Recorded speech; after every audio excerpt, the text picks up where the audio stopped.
આણંદના ભાજપના એક નેતા અને કોર્પોરેટર મહિલા સાથે દુષ્કર્મ કરવાનો પ્રયાસ કર્યો છે અને લોકોએ તેમને મેથી પાક પણ ચખાડ્યો છે।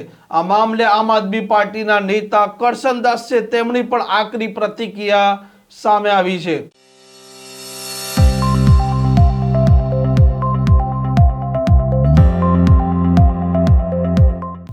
નમસ્કાર, આપ જોઈ રહ્યા છો હોટલાઇન ન્યૂઝ અને હું છું આપની સાથે તૌફિક ગાચી।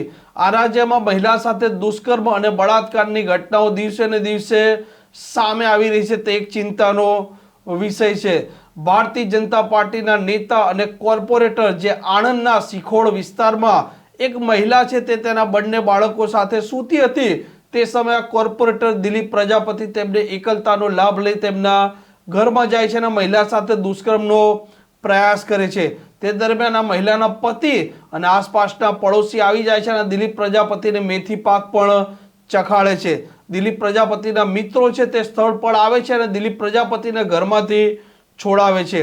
આ મામલે ભારતીય જનતા પાર્ટીના જિલ્લા પ્રમુખ છે તેમણે દિલીપ પ્રજાપતિને તમામ હોદ્દા પરથી ત્વરિત સસ્પેન્ડ કરી દીધા છે અને આમ આદમી પાર્ટીના નેતા છે કરશનદાસ તેમનું નિવેદન પણ સામે આવ્યું છે।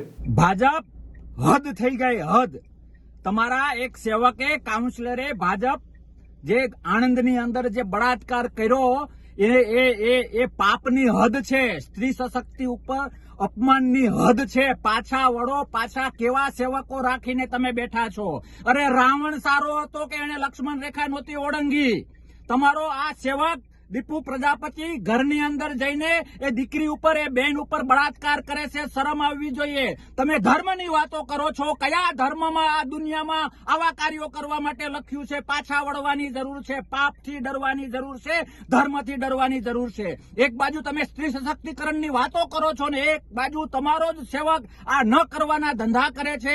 ગુજરાત જવાબ માંગે છે, દેશ જવાબ માંગે છે કે તમારી સ્ત્રી સશક્તિકરણની વાતો ક્યાં ગઈ? પાછા વળો। આ કામ કરનારને સખતમાં સખત જો સજા ન મળી, તમારો ખોટો પાર્ટી પ્રેમ જો ક્યાંય આડો આવ્યો, તમારા સેવક પ્રત્યેનો પ્રેમ ક્યાંય આડો આવ્યો અને અમારી બેન દીકરી જેના ઉપર આ કામ થયું છે એને જો ન્યાય ના મળ્યું ને તો ગુજરાત રોડ ઉપર આવશે।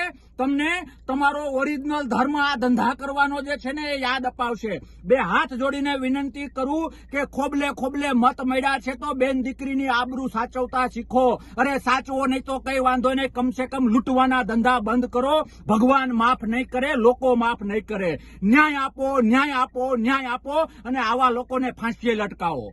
આમ ભાજપના જે પ્રકારે નેતા દુષ્કર્મના આરોપમાં સપડાઈ જાય છે તેને લઈને ક્યાંક ને ક્યાંક ભારતીય જનતા પાર્ટી છે તે સતત વિવાદોમાં રહેતી હોય છે। કેમ કે ભૂતકાળમાં પણ ભારતીય જનતા પાર્ટીના એક ધારાસભ્ય છે તેમના પર ગાંધીનગરમાં દુષ્કર્મનો ગુનો દાખલ થયો છે અને ત્યારબાદ વધુ એક આણંદમાં આવા એક નેતા અને ચૂંટાયેલા પ્રતિનિધિ પણ આ મામલામાં સપડાતા ભારતીય જનતા પાર્ટી માટે સ્વાભાવિક છે ચિંતાનો વિષય ઊભો થાય। હોટલાઇન ચેનલને જો હજી સુધી આપણે સબસ્ક્રાઇબ ન કર્યું હોય તો અવશ્ય સબસ્ક્રાઇબ અને શેર કરી દેજો।